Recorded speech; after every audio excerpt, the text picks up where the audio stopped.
শান্তিদা, এই যে নববর্ষের পাঠ পুজো ইসলামের 3 দশক হলো আপনার, এই পাঠ পুজোয় পরিবর্তন কিছু দেখছেন না? একেবারে প্রথম দিকে যে উন্মাদনা ছিল আপনার সেটাই রয়েছে? একটা এটা স্পেশাল পুজো একই থাকবে, যত বছর ধরে পুজোর একই হয়, একই মন্ত্র হবে, একই পুরো যেটা আসে, এবং আমাদের হিন্দু ধর্মের রিচুয়াল অনুযায়ী যা কিছু করার আমাদের এখানে করা হয়।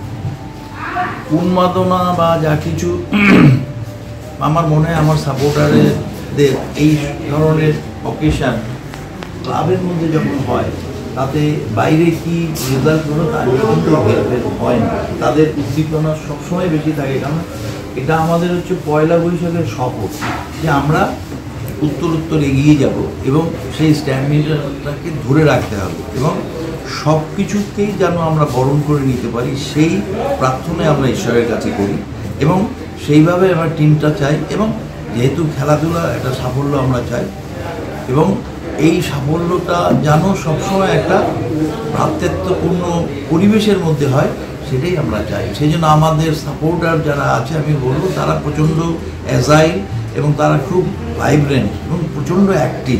প্রত্যেকটা জিনিসকে ওরা অ্যাকসেপ্ট করতে পারে, সে পরাজয়ই হোক আর জয়ই হোক, সেই জিনিসটাই করতে পারে এবং আমরাও চাই যে সেই জিনিসটাই করুক। যার জন্যই আমরা অলমাইটিকে প্রার্থনা করেই বছরটা শুরু। অনেক ধন্যবাদ শান্তিদা।